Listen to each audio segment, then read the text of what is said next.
Bonjour à tous et encore une fois, merci de nous suivre. Une collaboration NAS for TV Maïso.com dans le cadre de l'émission L'Affiche. L'Affiche qui reçoit depuis Lausanne Monsieur Bruno Mukendi. Bruno Mukendi, c'est un ancien président de l'interfédéral de l'UDPS ici en Suisse et qui aimerait nous entretenir, ou qui va nous entretenir sur l'actualité de ces derniers temps au Congo et notamment au sein de l'UDPS. Bonjour Monsieur Bruno Mukendi. Bonjour Monsieur Maïso. Vous étiez ancien président de l'interfédéral de l'UDPS. Veuillez nous raconter dans quelles circonstances vous avez perdu ce poste. Lors d'une élection, moi j'ai fait mon mandat. Après les élections, un autre a été élu et c'est comme ça que je suis retourné comme simple membre de l'UDPS. Avec un bilan positif ou négatif? Alors ça, c'est pas à moi de le dire, mais le travail a été fait. À mon époque, c'est l'époque où il y avait pas mal de manifestations ici, avant le départ de Mobutu, pour être bref.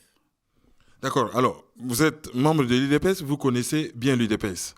Avant de vous poser des questions sur l'actualité congolaise du moment, j'aimerais savoir, Jeune Afrique a publié un article où on a traité M. Tshisekedi de Monsieur Non. Vous qui êtes membre de l'UDPS, avez-vous comme l'impression que c'est vraiment un monsieur rigide qui dit non à tout, à U et à Dia? Oui, je trouve que cet article a été fait effectivement pour la consommation des gens qui ne veulent pas comprendre l'objet de la lutte de Tshisekedi. Tshisekedi lutte pour une chose qui est tout à fait simple, la chose qu'il a toujours répétée, l'état des droits et la démocratie au Congo. Alors, ceux qui disent que c'est un monsieur non, à chaque fois il dit non. Est-ce qu'ils ne peuvent dire aujourd'hui qu'après les multiples noms de Tshisekedi, le pays a été dirigé dans la démocratie et dans l'état des droits? C'est la question que nous qui connaissons M. Tshisekedi et qui avons passé un long parcours avec lui, nous nous posons. Alors, ceux qui viennent le voir pour qu'ils disent oui, selon eux, ils disent que l'instauration de l'état de droit et de la démocratie, je dis bien selon eux, est conditionnée à son oui. Alors, en continuant à dire non, n'entrave-t-il pas cette démocratie? Non, c'est faux. C'est faux parce que pour qu'il y ait démocratie dans un pays, il y a une marche à suivre. Il y a les choses qui doivent se faire, qui entraînent la société, qui entraînent les décisions ou les volontés des gens vers la concrétisation de la démocratie. Or, ce qui s'est fait chez nous, c'est fait effectivement à l'encontre de tout ce qui peut mener le pays à l'instauration de la démocratie. Donc, de ce point de vue, je pense qu'il a toujours eu raison de dire non, ça, je ne cautionne pas, parce que ça ne va pas mener le pays là où nous souhaitons qu'il soit. Et pensez-vous que, maintenant que l'on parle de dialogue, c'est une bonne stratégie pour que le pays, pour qu'on ait un état de droit, si l'on doit aller chercher une solution extra-constitutionnelle à un problème déjà résolu dans la Constitution? Si le problème était résolu dans la Constitution, nous ne parlerons pas aujourd'hui du dialogue. Et pourtant, il y a l'article 64 dans la Constitution qui, justement, ne va pas dans le sens du dialogue. Oui, tout à fait, mais cette Constitution n'a jamais été respectée. Je relève au passage qu'aujourd'hui, nous parlons toujours le dernier mandat de Kabila. Est-ce que Kabila a eu le mandat du peuple pour qu'on puisse considérer qu'il a eu un mandat et qu'il doit partir? Donc, Kabila est là en violation de la Constitution. Donc, si la Constitution avait réglé les problèmes du pays, nous ne parlerons ni du dialogue, ni de l'appel à l'organisation des élections et autre chose. Donc, tout est à refaire dans ce pays-là. Et aujourd'hui, tout Congolais qui connaît Tshisekedi, qui a suivi Tshisekedi, qui a marché avec lui, il y a beaucoup, nombreux ont perdu leurs membres de famille, nombreux ont souffert. La plupart gardent des séquelles de cette lutte. Donc, c'est maintenant qu'ils doivent comprendre que ce qui a été retardé, c'est maintenant qu'il faut s'imprégner et puis essayer de faire en sorte que nous puissions démarrer. Nous ne pouvons pas démarrer on dit il faut des élections dans les délais constitutionnels. Mais celui que vous demandez de respecter la Constitution ne l'a jamais respecté. ne l'a jamais reconnu. Kabila n'a jamais géré ces pays-là dans le cadre de cette constitution. Lorsque même le Tshisekedi parle de la constitution, c'est parce qu'il faut se conformer à un certain nombre de règles. Il est là, président des faits, la constitution est là, mais en soi, tout le monde sait que cette constitution n'est là que pour être là. N'a jamais été respectée, personne n'a jamais marché dans son strict limite, dans sa stricte limite. Est-ce que vous êtes optimiste quant à l'issue de ces dialogues, si il a lieu? Oui, je pense qu'il y a de quoi être optimiste, parce que aujourd'hui, si nous devons écarter la probabilité du dialogue, qu'est-ce qui va arriver? Il y en a qui disent il faut soulever la population, il y en a qui disent il faut prendre les armes et tout ça. Une fois tout ça fait, qu'est-ce qui va arriver? Il faudrait que tout Congolais se retrouve autour d'une table, la classe politique congolaise, pour définir comment il faut démarrer. Et lorsque vous parlez de la classe politique congolaise, incorporez-vous ce dont certains membres de l'IDPS ont dit Bazonga na Rwanda, autrement dit une classe politique qui ne serait pas congolaise dans ce que vous appelez classe politique congolaise? Oui, c'est vrai que nous avons un problème. Nous avons un problème des étrangers qui sont dans notre pays, qui occupent des postes à responsabilité. Et là, je vous ramène encore à la Constitution. Si cette Constitution existait, un étranger ne pouvait pas se prévaloir, diriger le Congo et les Congolais. Donc c'est un problème qui existe. Mais pour régler ces problèmes-là, on ne va pas les régler autour des manifestations, autour des décisions qui vont se faire ici et là de manière disparate. Donc il faudrait que les Congolais, que nous puissions nous retrouver ensemble. Nous avons des églises, nous avons des partis politiques, la société civile et tout ça. Nous avons les maillons qui puissent se retrouver et qui peuvent être capables de faire quelque chose de concrétisante pour l'avenir du Congo. En 1997, après avoir lutté pendant plusieurs années contre Mobutu, M. Tshisekedi s'est fait doubler par les Occidentaux qui ont ramené Laurent Désiré Kabila.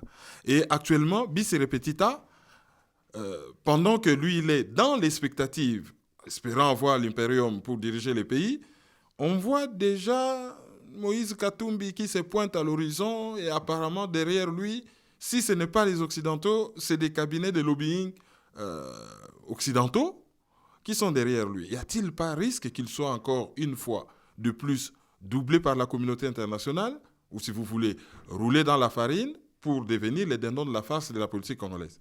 Ah, merci beaucoup pour cette question. Elle a une valeur très importante. Je pense que le problème de notre pays aujourd'hui, ce n'est pas le problème de Tshisekedi. Ce n'est pas le problème de tous ces gens qui viennent, qui trompent les gens, qui viennent, qui trahissent, qui font n'importe quoi. Le problème, c'est tout un chacun, chaque Congolais qui se retrouve dans ces hommes-là. On dit toujours en français, chaque peuple a les dirigeants qu'il mérite. Ne sommes-nous pas dans cette configuration-là? Vous croyez que nous, Congolais, nous ne méritons pas ces dirigeants qui nous tuent, qui nous pillent, qui vendent nos pays, notre pays, les richesses de notre pays? Nous les méritons. Si Tshisekedi a été doublé, il n'a pas été doublé par l'Occident. Il n'a pas été doublé par je ne sais qui. Il a été doublé par nous-mêmes, ses propres compatriotes. Voilà, c'est la réponse que je peux donner de manière brève. Alors, dans ce cas, si on regarde la classe politique actuelle, Tshisekedi cherche à récupérer le pouvoir. Les PPRD consolident un pouvoir illégitime qu'il a. Est-ce que ne serait-il pas mieux pour l'IDPS de commencer à reconquérir les pays par la base? Vous n'avez ni bourgmestre, ni maire, rien du tout. Vous êtes complètement en dehors du système. Est-ce que la solution ne serait pas, petit à petit, commencer à récupérer les pays par la base et aller jusqu'au sommet? Parce que l'IDPS, apparemment, on attend tout du sommet pour qu'enfin, une fois Tshisekedi du président, qu'on puisse avoir des gouverneurs, des maires, des bourgmestres. Ne pensez-vous pas que la démarche serait plutôt partie de la base vers le sommet? Non, je ne sais pas si vous avez suivi parmi les communiqués que Tshisekedi a fait publier, depuis que l'objet du dialogue a pris forme. Il a dit quelque chose que peut-être t'a échappé. Il a dit, après les élections de 2011, le problème de légitimité du pouvoir s'est posé. Et sa lutte était pour recouvrer son impérium. Mais dans l'état où le pays se trouve, il ne peut plus continuer à aller vers cette option. D'où il faut rassembler toutes les forces nécessaires pour rassembler les fils et les filles du Congo autour d'une table, en vue de trouver une solution qui doit épargner notre peuple de cette souffrance. Parce qu'il y a lutte du pouvoir, lutte des positionnements, etc., etc. Dans l'état des choses, de la manière dont les choses sont engagées, nous aboutirons peut-être à une guerre civile. Ça aussi, beaucoup de gens ne le voient pas. Est-ce qu'il faut attendre d'en arriver là pour comprendre ce qu'il dit? Parce que souvent, c'est ça. Il dit des choses, personne ne l'écoute. Et quand on se retrouve dans la souffrance, dans la réalité de ce qu'il avait prédit, on dit, ah, il avait raison si on l'avait écouté. Il avait raison si on l'avait écouté. Donc, il est grand temps que les Congolais, avec leur fils qui s'est battu à côté d'eux, pour eux, des années, qu'ils puissent ne fût-ce que cette fois l'écouter et les suivre. C'est pour leur intérêt. Il est vieux. Aujourd'hui, qu'est-ce qu'il peut espérer gagner? Si ce n'est que ce qu'il a dit, j'aimerais, avant de m'en aller, laisser mon pays dans la paix, dans la justice, dans la démocratie, dans l'état de droit. Et pourtant, il ne prêche pas par l'exemple dans son propre parti, qui est victime de beaucoup de dissensions en son sein.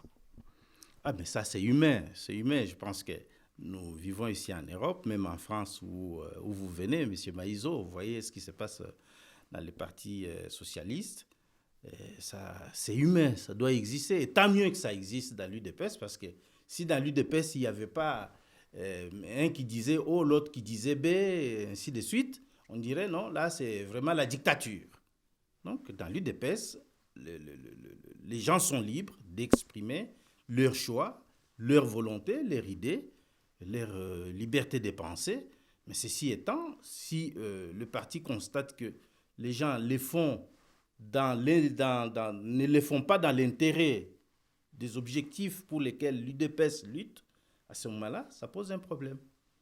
On a comme l'impression que Tshisekedi, qui a une longue lutte derrière lui, qui a un nom derrière lui, qui était considéré par les Occidentaux, par les médias, par les Congolais comme l'opposant, s'est fait doubler par des jeunes gens venus derrière lui. Il y en a un qui est devenu l'opposant farouche, l'autre le principal opposant, un autre l'opposant numéro 1. Et quand Tshisekedi, on l'appelle le vieil opposant.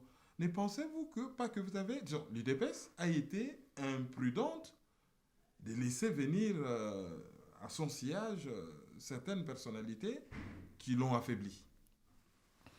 Oui, nous faisons face à cette réalité. Mais ce qu'il faut relever ici, c'est le fait que ceux qui considèrent tel ou tel citoyen, congolais ou pas, l'objet n'est pas aujourd'hui de dire qui est congolais, qui n'est pas congolais, mais à partir du moment où les gens agissent et s'expriment en tant que congolais, on peut quand même considérer que tous ceux qui les font, aujourd'hui, nous savons pourquoi ils les font. Ceux qui les soutiennent, nous savons pourquoi ils les font.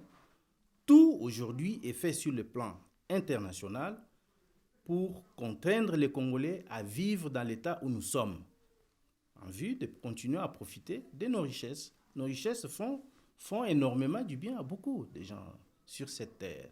Et ces gens-là ne sont pas prêts à abandonner, malgré les discours parfois alléchés qu'ils sont en train de tenir.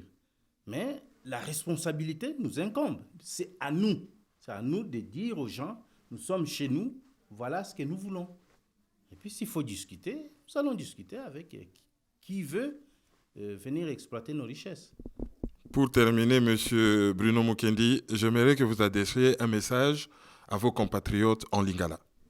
Ah. Si bien sûr vous parlez cette langue, sinon vous utilisez n'importe quelle langue nationale qui vous agrée. Oui, je vais faire un effort. Lingala langue eza penda makasite, mais nakosala l'effort. Nabanzi bouti kolanda biso. likambo eza na mesa ya mboka na biso ya Congo lelo ezali bosangani ya biso bana Congo. Toza bana ya Congo, libota moko, tata moko, mama moko, ne Mobutu alobaka, même soki alobaki on a sens moko ya mabe pona ko consolider dictature na ye, mais problème toza na ngoza ya famille na biso ya Congo, tozala esika moko. Toyeba nani aza congolais, nani aza congolais te, nani aza mopaya, nani aza mopaya te.